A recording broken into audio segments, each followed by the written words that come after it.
All right, this is going to be another classic ROH review. This is going to be Fate of an Angel from 2005. The thing that stands out about this show is the title. I would say this is probably the most cleverly titled ROH show. Back in the day, I believe they actually used to vote on the names of the shows. Like after the show would take place, they would say, "What?" I think it was Gabe Sapolsky. He was a big part of the ROH message board, way back in the day, and you would actually vote on the title. And I guess they voted on Fate of an Angel, and the title was it's just very clever. It's a clever title. For some of you guys that don't know, Matt Hardy's finisher was the Twist of Fate. And Christopher Daniels, they call him the Fallen Angel Christopher Daniels, so Fate of an Angel. It's cleverly titled name for a show. And this is a really, really good show here. It was in the heat of the Summer of Punk, damn smack in the middle of the Summer of Punk. We go back to July 16th, 2005. This is actually in Woodbridge, Connecticut. So at this time, Christopher Daniels was the TNA X Division champion. He was getting TNA was getting a lot of momentum because of the quality of their pay-per-views, the quality of their shows. And, Christopher Daniels and AJ had been feuding over the X Division title. And this is the summertime right here, right before Daniels had that unbreakable three-way with Joe and AJ and, Ring of Honor at the time. They actually brought back some of the TNA talent after TNA pulled a lot of their talent due to the scandal in 2004. And when you get to the summer of 2005, or 2005 in general, they started bringing them back, and that's why ROH in 2005 was just a smorgasbord of pro wrestling talent. I mean, the talent was never this good again as it was in 2005. It was just so good, and and on top of that, you had the whole Matt Hardy love triangle thing going on with Lita, Amy Dumas, Adam Copeland, better known as Edge. Matt Hardy ended up getting fired. I mean, it was crazy, man. And Matt, there was so much support for Matt Hardy. I mean, who would have thought at the ECW pay-per-view, Matt Hardy not even being there would be the most over guy in the building. That was kind of crazy looking back on it, but I'm trying to think back to 2005, but at that time, Matt Hardy ended up getting fired, I believe, by John Laurinaitis, because of, I guess they were worried about Matt's feelings after, Edge and Lita came out that they had an affair or whatever. I can't remember the exact specifics of what happened, but basically Matt Hardy got fired. The WWE ended up bringing him back. This is actually before they brought him back. So this was like right before Matt Hardy started, attacking Edge on Raw. Because they knew it was, they couldn't ignore bringing back Matt Hardy back. I remember promos where Edge and Lita were in the ring, and I think there was even one promo where Lita was trying to cut a promo with Trish, and the fans just wouldn't shut up about Matt Hardy. They was like, "We want Matt Chance." They wouldn't even let her talk. So both Matt Hardy and Christopher Daniels had tremendous momentum. And let's not forget, this is still during CM Punk's ROH World title reign. So let's get right down to it. First match of the night, you had Nigel McGuinness taking on Claudio Castagnoli. This is a very short match. They kept it under 10 minutes. Claudio had long hair at the time. He looked extremely young, very European style influence. When you watch this match, it didn't feel like your typical opening match. This felt like, an opening match, but two guys, you could just tell in a couple years we're going to be main eventers. So good stuff there. Next up, you had El Generico taking on Austin Aries. So this might have been one of the first time Kevin Steen and El Generico competed on an ROH show. So you had Generico taking on Austin Aries. Just needed to win big here because he had lost the ROH title to Punk. He actually lost a pure title match to Samoa Joe at Escape from New York a week earlier. So Aries just desperately needed a win against anybody just to get some momentum back. And Generico here, very skinny. The mask looked a little bit different back then, but Generico was still good though. You still saw the Yakuza. You still saw great back and forth action between him and Aries.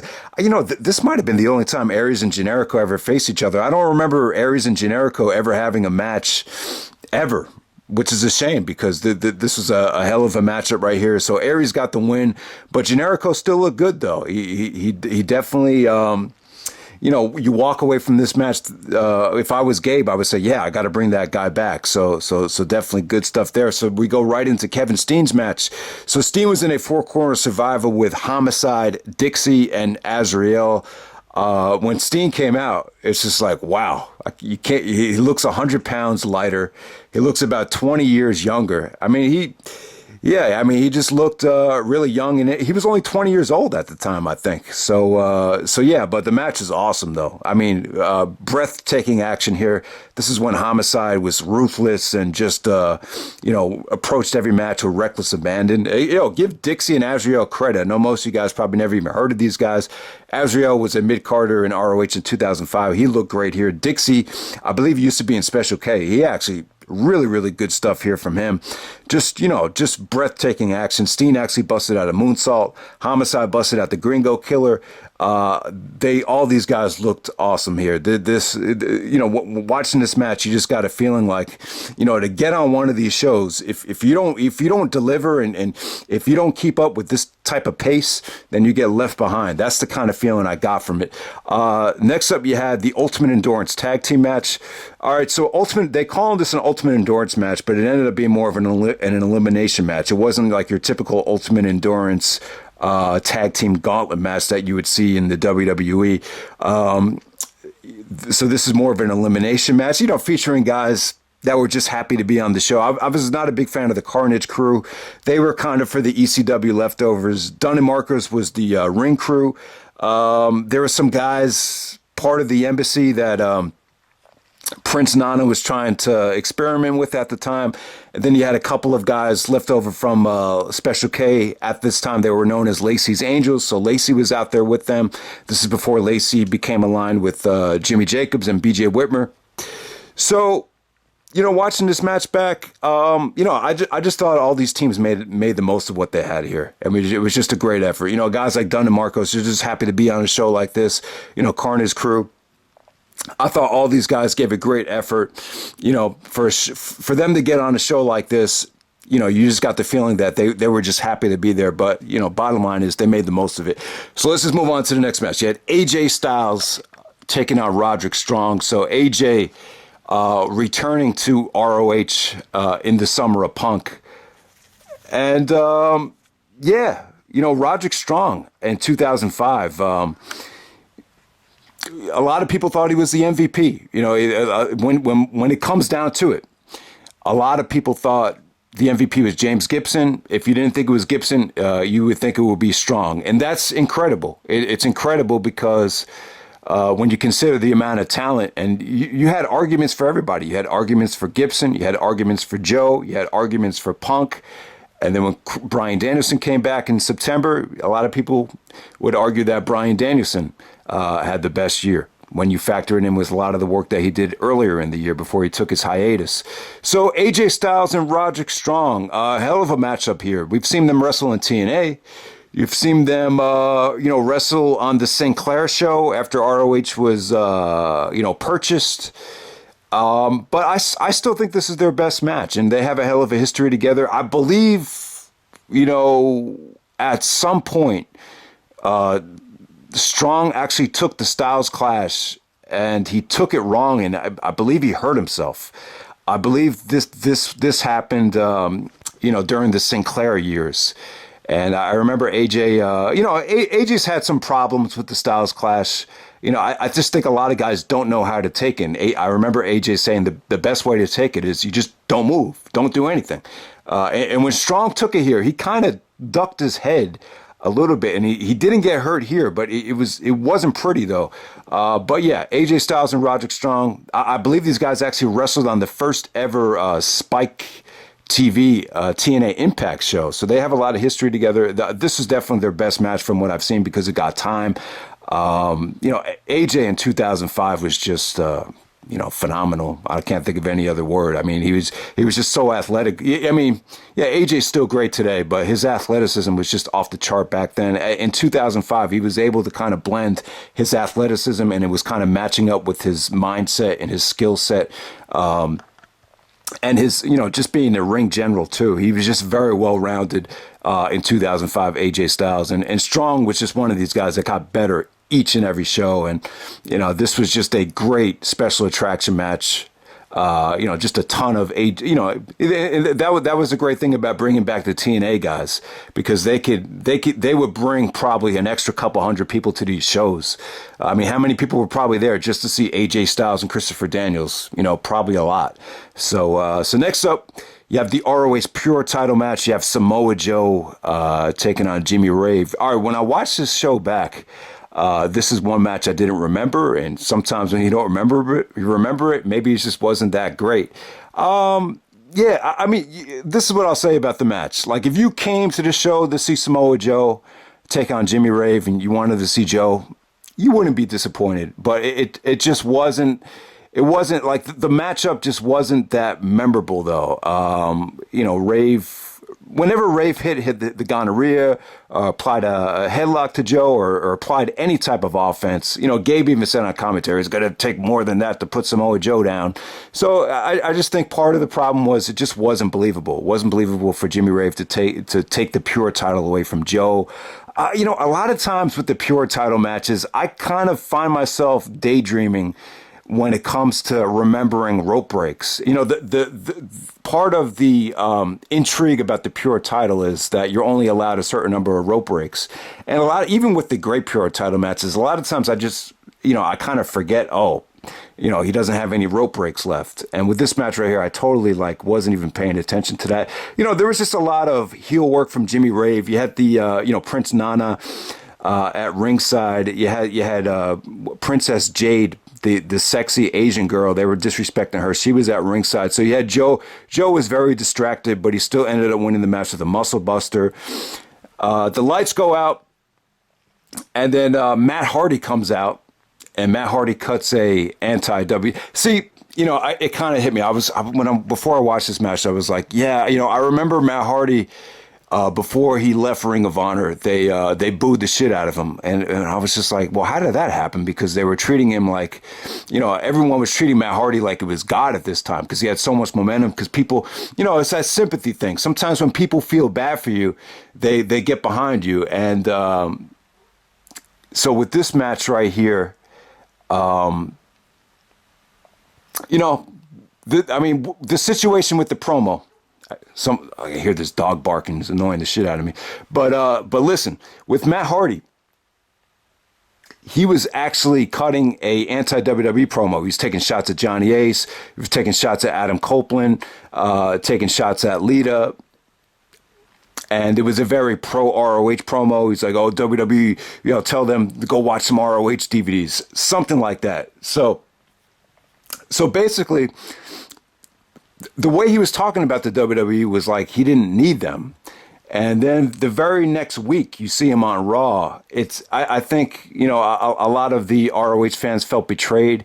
Now, I wasn't watching ROH at the time, but, in 2005, I was obsessed with WWE. So I was always going on these backstage sites, Pro Wrestling Scoops, The Wrestling Answer, all the WrestleZone, all those sites, just to find out what was going on with Matt Hardy. And I remember a report that a lot of people predicted that they were going to boo the shit out of him at an ROH show because the ROH fans are smart. I remember that. But basically, Christopher Daniels comes out and he faces Matt Hardy. And this was like a WWE versus TNA dream match. So it definitely had a lot of appeal. Now, I'll tell you what, this was not Matt Hardy's best match. He had 3 matches against Daniels, against Homicide, and then against Roderick Strong. So definitely the Christopher Daniels match, even though the Fate of an Angel title is sexy, this cover is really eye catching. The match is okay. I wouldn't say it was great. See, this is one of the problems with Christopher Daniels. I felt like this is where the Punks and the Daniel Bryan and AJ Styles, this is where they separate themselves from Daniels, because it's matches like this where they're heavily advertised and it just kind of left you feeling just a little bit overwhelmed. And I feel like someone like Daniel Bryan or a guy like Bryan Danielson, and even Nigel to a degree, they never left you feeling underwhelmed. And I think that's what separated, a guy like Bryan Danielson from Christopher Daniels. And, Matt Hardy, I love Matt Hardy. I think Matt Hardy, in 2005, he had a ton of momentum. He had the type of momentum where he could have main evented WrestleMania, but I just never thought Matt Hardy was great, though. I just never. I always thought there was just a little something missing from him. But I'm still a huge fan of Matt Hardy. I think you can argue that with the right type of promotion, the right type of booking, you could have booked Hardy and Edge as the main event of WrestleMania 22. I really believe that. With this match right here, it was just a pretty standard match. You saw a lot of suplexes. You saw, Matt Hardy does a moonsault. Christopher Daniels does the best moonsault ever. That was a spot that they had to do. You saw a lot of interference here, and CM Punk actually costs Christopher Daniels the matchup right here. At the time, Punk was feuding with Daniels. He was feuding with James Gibson. He was feuding with Samoa Joe. So this is what made the Summer of Punk great, is that CM Punk was able to feud with multiple superstars or multiple pro wrestlers during the course of the Summer of Punk. And so Christopher Daniels got screwed out of that match right there. So that's how it ends. Then we go right into CM Punk and James Gibson. Now, Punk actually cut a promo earlier on in the show, a segment with James Gibson where he left him bloody and he mocked him. And Punk did a great James Gibson impersonation. And he's, Gibson is not hard to impersonate. I just don't want to botch it. I want to kind of finish up the review without coming off like an asshole. But yeah, Gibson. Gibson had a rough year though, man. I remember the WWE, they were firing a lot of people from the invasion at the end of 2004. They were having cutbacks. I'm not sure the reason why. The 2004 was not a very profitable year for the WWE when you compare it to a couple years earlier. So maybe that's why. But James Gibson, to me, in 2005, he really got to show what he can do. And this is what's great about Ring of Honor. It gave guys a chance to really have the freedom to show what they can do. I always thought Gibson was okay. I remember he feuded with the Hurricane and Billy Kidman for the Cruiserweight title. But, those matches never got enough time to show a guy like me, what he can really do. And, this is what's great about doing these reviews, man. You could just see... you could just learn a lot from a guy like Punk here. We saw how angry and how frustrated Punk got when a guy like Batista was just awarded the Royal Rumble in the main event of WrestleMania. But, this is kind of like the opposite. You have Punk going out of his way to help elevate a guy that's working his ass off, and he's James Gibson found himself on hard times. He didn't know what he was going to do to support his family, and ROH gave him the platform. And Punk and Gabe Sapolsky, they decided that the guy that deserved the ROH championship the most was James Gibson. So you have two different sides. I know a lot of people were upset that Punk left when Batista got his glory out of nowhere, but this is kind of like the opposite. It's because it hurt Punk so much when that happened, when someone didn't deserve what they earned. This is the opposite, where Punk goes out of his way to make sure someone really got what they deserved. So yeah, this is not the match where James Gibson won the belt. Punk did everything he could to mock James Gibson, to get the people on his side. This really felt like a good versus evil match here. It got very bloody. And to be honest with you, this is more of a WWE style match. Gibson's familiar with the WWE style. Punk is about to embark and learn the WWE style on the biggest stage. So, there wasn't really one high spot in this match. The one thing about it is it was very bloody. It had good storytelling. There was some great comebacks from James Gibson. There was just a lot of great counters to submissions. Punk got an excellent heel victory here, where he rolled James Gibson up, pulled his tights, and hung onto the rope at the same time. It was the kind of ending that just made you hate Punk, and it left you wanting more. It left you wanting to see James Gibson win the belt. James Gibson finally does win the belt about 3 weeks later at Redemption in a 4-way match. But at this time, Christopher Daniels actually steals the ROH World Title from CM Punk to kind of ensure that Punk would still, stick around and face Daniels. Because at this time, I wasn't watching ROH at the time, wasn't keeping up with it, but it just seems to me at the time, the company kept promoting like this was going to be Punk's last match. This was going to be Punk's last match, and he would somehow manage to still hold on to the ROH World Title. So at this point, the storyline was only going to work if Daniels stole the title. And I hate it when guys steal the title when they don't win it, but in this case, it really made sense. So Daniels stole the title to ensure that Punk would come back the next show in Philadelphia to take it from him. So we had CM Punk and Christopher Daniels a week later in Philadelphia. But yeah, Fate of an Angel, it's a really, really good show from the Summer of Punk. You get a lot of talent. I mean, there's an independent wrestling legend on every match here. You got CM Punk, James Gibson, Matt Hardy, Christopher Daniels, Samoa Joe, AJ Styles, Roderick Strong, Kevin Steen, El Generico, Claudio, Nigel. The list goes on and on. It's just indicative about how talented ROH was back in 2005. But Fate of an Angel, I would say there's only 2 4-star matches on here. The main event was CM Punk, James Gibson.